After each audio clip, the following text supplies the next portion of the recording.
Hello students, आज आप लोगों के ग्रामर की क्लास है और ग्रामर का जो पहला भाग है उसको हम नरेशन के नाम से जानते हैं, जिसको हम डायरेक्ट इनडायरेक्ट भी जानते हैं। और आज हम नरेशन पढ़ेंगे। आशा है कि जो वीडियो हमने पहले भेजी थी उस वीडियो को आपने पढ़ा होगा, समझा होगा। और जो वीडियो बन रही हैं उन वीडियो में अगर आप लोगों को कोई चीज़ें नहीं समझ में आ रही हैं तो उन चीज़ों को आप लोग जो है कमेंट में बताया करिए। जिस भी संबंधित अध्यापक की वीडियो में आपको कोई क्वेश्चन करना हो, कुछ हो, तो आप उसको बताया करिए और हर वीडियो पे अपनी उपस्थिति दर्ज किया करिए। तो शुरू करते हैं। जैसे कि ये है नरेशन, यहाँ हम शुरू कर रहे हैं। ये आपका है नरेशन, इसको हम नरेशन कहते हैं। और इस नरेशन का मतलब होता है कथनात्मक, और इसके दो पार्ट होते हैं। इसके कितने पार्ट होते हैं? दो पार्ट होते हैं। एक होता है डायरेक्ट और दूसरा होता है इनडायरेक्ट। जो डायरेक्ट होता है उसको हम कहते हैं प्रत्यक्ष, और जो इनडायरेक्ट होता है उसको हम कहते हैं अप्रत्यक्ष। सपोज करिए कि जैसे अगर हमको ये जानना है कि डायरेक्ट किसको कहते हैं और इनडायरेक्ट किसको कहते हैं, तो मैं आप लोगों को समझाने की कोशिश करता हूं। यहां हमने लिखा ए, यहां हमने लिख दिया ए, और यहां हमने लिख दिया बी। ये हुआ ये और ये हुआ बी, और यहां हमने लिख दिया सी।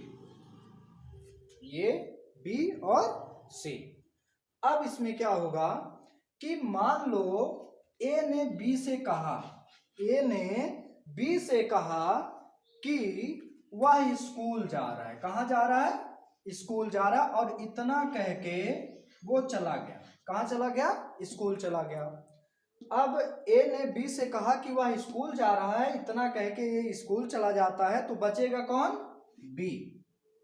इतने में सी आता है और सी पूछता है बी से। सी किससे पूछता है? बी से पूछता है कि ए ने क्या कहा, ए ने क्या कहा। तो बी जो है, जब सी ने पूछा तो किसके बारे में पूछा? ए के बारे में। और बी ने सी को जो बताया, किसके बारे में बताया? ए के बारे में। मतलब ए ने अपनी बात जो बी को बताई, जो बात बोली वो अपने बारे में बोली, तो वो डायरेक्ट थी। मतलब ए के सामने बी था जब ए बोल रहा था, तो ये हो गया डायरेक्ट। और जब ये चला गया तो बी और सी ने जिसकी बात की उसको हम कहते हैं इनडायरेक्ट। मतलब ये समझ लीजिए कि जब हम किसी पर्सन से अपनी बात करते हैं तो वो होता है डायरेक्ट, और जब हम किसी पर्सन की बात दूसरे से करते हैं तो वो होता है इनडायरेक्ट। इसमें समझने की फिर से कोशिश करिएगा, और जहां नहीं समझ में आएगा आप लोग कमेंट में बताइएगा कि ये चीजें नहीं समझ में आई। तो ये आपका डायरेक्ट और इनडायरेक्ट हो गया। अब हम आते हैं, यहां से फिर से शुरू करेंगे। ये होता है नरेशन। नरेशन के दो पार्ट होते हैं, एक होता है डायरेक्ट और दूसरा होता है indirect.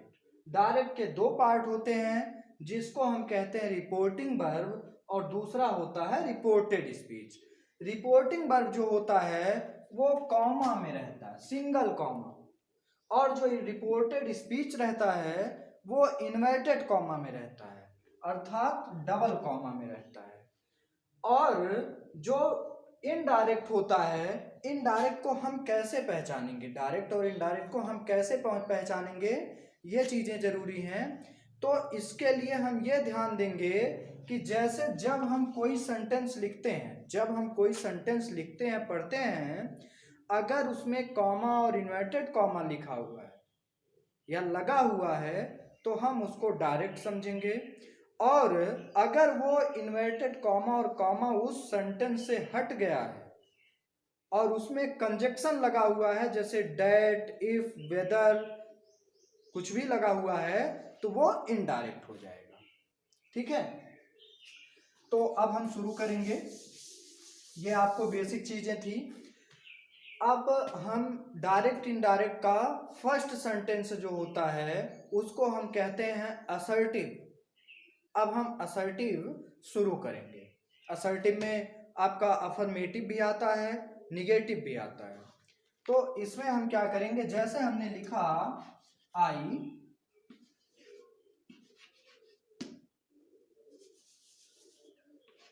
I say, comma, inverted comma, he is going to school. यहां इन्वर्टेड कॉमा क्लोज हो जाएगा। अब हम सबसे पहले सबसे इजी तरीका आप लोगों को बता दे रहे हैं। जब भी डायरेक्ट से इनडायरेक्ट में बदलिएगा, जब भी डायरेक्ट से इनडायरेक्ट में बदलिएगा, सिर्फ 4 नियम आप लोगों को फॉलो करना है। कितना नियम? 4 नियम। पहला आपको फॉलो करना है रिपोर्टिंग वर्ब। पहला नियम आपको फॉलो करना है रिपोर्टिंग वर्ब। दूसरा नियम आपको फॉलो करना है कंजक्शन। क्या? कंजक्शन। और तीसरा नियम आपको फॉलो करना है टेंस, मतलब पर्सन। कौन सा? पर्सन। और चौथा नियम आपको फॉलो करना है टेंस। क्या करना है? टेंस। फिर से देख लीजिएगा, जब भी डायरेक्ट से इनडायरेक्ट आप बनाइए तो आप क्या करिए, आप सिर्फ 4 नियम को फॉलो करिए। पहला नियम आपका होगा रिपोर्टिंग वर्ब। रिपोर्टिंग वर्ब कैसे बदलना ये देख लीजिए। जैसे मान लीजिए आपके रिपोर्टिंग वर्ब में, फिर से मैं बता रहा हूं, ये जो कॉमा लगा हुआ है इसको हम कहते हैं रिपोर्टिंग वर्ब, और ये जो इन्वर्टेड कॉमा लगा हुआ है इसको हम कहते हैं रिपोर्टेड स्पीच। तो हम क्या करेंगे कि अगर ये रिपोर्टिंग वर्ब में हमारे से, सेज या सेड, से, सेज या सेड आता है और उसके बाद अगर ऑब्जेक्ट लगा है तो हम से, सेज या सेड को क्रमशः टेल, टेल्स या टोल्ड में बदल देते हैं।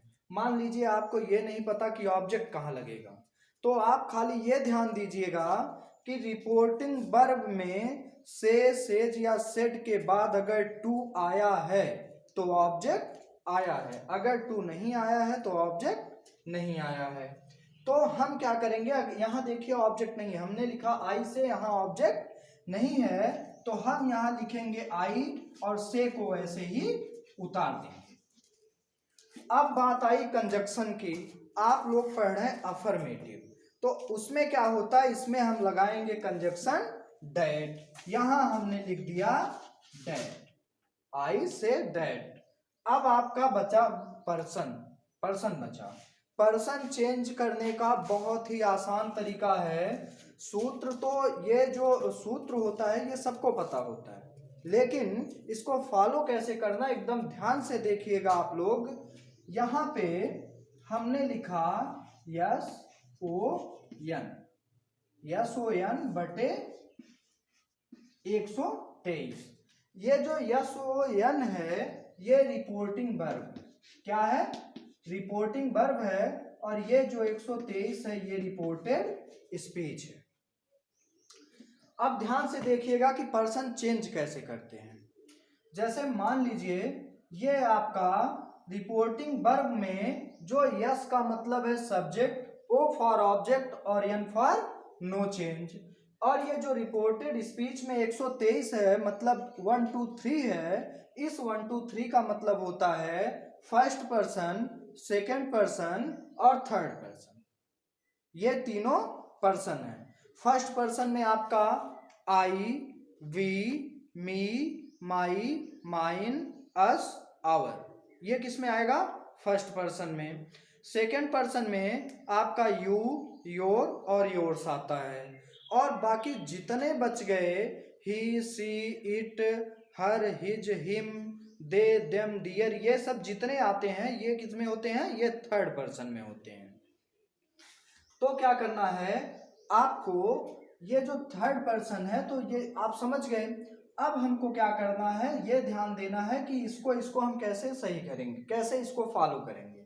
तो ध्यान दीजिएगा, यदि रिपोर्टेड स्पीच का सब्जेक्ट, रिपोर्टेड स्पीच का क्या सब्जेक्ट कौन सा पर्सन है, फर्स्ट पर्सन है। ये तीनों सब्जेक्ट हैं आपके, ये तीनों सब्जेक्ट हैं। यदि रिपोर्टेड स्पीच का जो सब्जेक्ट है वो फर्स्ट पर्सन है तो रिपोर्टिंग वर्ब के सब्जेक्ट के अकॉर्डिंग चेंज होगा। किसके अकॉर्डिंग चेंज होगा, सब्जेक्ट के अकॉर्डिंग।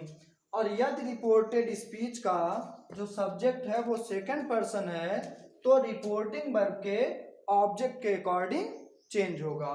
और यदि रिपोर्टेड स्पीच का जो सब्जेक्ट है वो थर्ड पर्सन है तो हम उसको कोई चेंजिंग उसमें नहीं करेंगे। ये आपका हो गया रूल। अब देखिए पर्सन चेंज हो गया, अब टेंस कैसे चेंज करेंगे ये देखना है। तो टेंस चेंज करने के लिए हमें यह देखना होगा, तीन नियम है। यदि रिपोर्टिंग वर्ब प्रेजेंट या फ्यूचर में है, यदि रिपोर्टिंग वर्ब किस में है, प्रेजेंट या फ्यूचर में है, तो हम रिपोर्टेड स्पीच के टेंस में कोई परिवर्तन नहीं करेंगे। लेकिन यदि रिपोर्टिंग वर्ब पास्ट में है तो रिपोर्टेड स्पीच के टेंस को भी हम किस में ले जाएंगे, पास्ट में ले जाएंगे। मान लीजिए आपको ये नहीं समझ में आता है कि कौन सा रिपोर्टिंग वर्ब प्रेजेंट में है, कौन सा फ्यूचर में है, कौन सा पास्ट में है, तो सबसे आसान तरीका हम बता रहे हैं आपको, यदि रिपोर्टिंग वर्ब में सेड आ जाए, आप लोग इसी तरीके से फॉलो करिएगा, एकदम इजी तरीका है। यदि रिपोर्टिंग वर्ब में सेड आ जाए तो हम क्या करेंगे, रिपोर्टेड स्पीच के टेंस को भी हम पास्ट में ले जाएंगे। लेकिन यदि रिपोर्टिंग वर्ब में सेड ना आए, सेज या से आ जाए, तो हम ये जान लेंगे कि या तो ये प्रेजेंट में है या तो फ्यूचर में है। लेकिन ये ध्यान दीजिएगा कि यदि रिपोर्टिंग वर्ब प्रेजेंट या फ्यूचर में है तो रिपोर्टेड स्पीच के टेंस में कोई परिवर्तन नहीं होगा। रिपोर्टेड स्पीच के पर्सन में परिवर्तन होगा लेकिन उसके टेंस अर्थात सहायक क्रिया में कभी कोई परिवर्तन नहीं होगा। अब देखिए, तो हम यहां करेंगे, यहां से आ गया, समझ रहे हैं ना, मतलब ये प्रेजेंट है और जब प्रेजेंट है ऑब्जेक्ट तो आया नहीं है तो हम इसको लिख देंगे से। लेकिन अगर ऑब्जेक्ट आया होता, अगर से के बाद टू होता तो हम इसको टेल में बदल देते। तो यहां हो गया आई से डैट। अब यहां देखिए टेंस में जैसे हम अब रिपोर्टिंग वर्ब बदल दिए, कंजक्शन बदल दिए, लगा दिए, इन्वर्टेड कॉमा हट गया। अब यहाँ पे ही कौन सा पर्सन है, थर्ड पर्सन। और सूत्र कहता है कि यदि रिपोर्टेड स्पीच का सब्जेक्ट थर्ड पर्सन है तो रिपोर्टिंग वर्ब के अनुसार कोई परिवर्तन नहीं करेंगे, तो थर्ड पर्सन कभी बदलता नहीं है। तो यहाँ पे हमने क्या लिख दिया, ही। अगर ही है तो ही नहीं बदलेगा और यहाँ पे हमने लिखा ही। अब देखिए जब ये रिपोर्टिंग वर्ब आपका प्रेजेंट में है तो रिपोर्टेड स्पीच के टेंस में कोई परिवर्तन नहीं होगा, यहां हो जाएगा he is going to school. ये चारों नियम आपके हो गए। इसी तरीके से आप एकदम इसको फॉलो करिएगा। एक बार हम फिर रिपीट करेंगे और उसके बाद जो है इतना आज के लिए इतना, ये बेसिक चीजें आपके लिए काफी है। और जो है उसके बाद अगली वीडियो में आप बताइएगा कि आपको कहाँ प्रॉब्लम आई, फिर उसी हिसाब से फिर नेक्स्ट वीडियो बनेगी। ये देखिए ये नरेशन है, इसके दो पार्ट होते हैं, पहला होता है डायरेक्ट, दूसरा होता है इनडायरेक्ट। डायरेक्ट के दो पार्ट होते हैं जिसको हम जानते हैं रिपोर्टिंग वर्ब और रिपोर्टेड स्पीच के नाम से। जो रिपोर्टिंग वर्ब होता है वो कॉमा में आता है और जो रिपोर्टेड स्पीच होता है वो इन्वर्टेड कॉमा में आता है। और जो इनडायरेक्ट होता है उसमें हम कॉमा और इन्वर्टेड कॉमा को हटाकर कंजक्शन का प्रयोग करते हैं। और यहाँ पे हम क्या करते हैं, जब डायरेक्ट से इनडायरेक्ट बनाते हैं तो सिर्फ चार नियम को फॉलो करते हैं। पहला है रिपोर्टिंग वर्ब, दूसरा है कंजक्शन, तीसरा है पर्सन और चौथा है टेंस। इन चार नियमों के अलावा और कोई नियम आपको फॉलो नहीं करना है। और इसी तरीके से बनाइएगा। हाँ, टेंस में कौन सा कैसे परिवर्तन होगा ये जान लीजिए। अगर रिपोर्टिंग वर्ब प्रेजेंट या फ्यूचर में है तो रिपोर्टेड स्पीच के टेंस में कोई परिवर्तन नहीं होगा। यदि रिपोर्टिंग वर्ब पास्ट में है तो रिपोर्टेड स्पीच के टेंस में भी परिवर्तन होगा। आप ध्यान से सुन लीजिए, अगर रिपोर्टिंग वर्ब पास्ट में है तो रिपोर्टेड स्पीच में हम कैसे बदलेंगे? Present indefinite change into past indefinite, present continuous change into past continuous, present perfect change into past perfect continuous. और ये चार मतलब जितना प्रेजेंट रहेगा वो सब किस में चला जाएगा? पास्ट में चला जाएगा। Past indefinite change into past perfect, past continuous change into past perfect continuous. बाकी पास्ट परफेक्ट और पास्ट परफेक्ट कॉन्टिन्यूअस में कोई परिवर्तन नहीं होता है। और फ्यूचर के जो विल और शैल हैं उनको हम क्रमशः वुड और शुड में बदल देते हैं। इसको आप ध्यान से सुनिएगा, मैंने समझाने का ज़्यादा प्रयास किया है, लिखने का प्रयास कम किया है। आप सुनेंगे, आपको समझ में आएगा। जहां आपको नहीं समझ में आता है वहां आप बताइएगा कि सर ये चीज़ें नहीं समझ में आई, इसको और क्लियर करिए, तो हम इसको फिर से बनाएंगे। आप लोग अपने मन से वो करिएगा। अभी मैं जो है कुछ क्वेश्चन भी भेजूंगा ग्रुप में, उसी हिसाब से करिएगा। और बाकी ये चीज़ें फॉलो करिए, जहां आपको ना समझ में आए आप उसको बताइए। इस सूत्र को फॉलो करिए, SON/123, एक रिपोर्टिंग वर्ब के लिए है और एक रिपोर्टेड स्पीच के लिए है। धन्यवाद।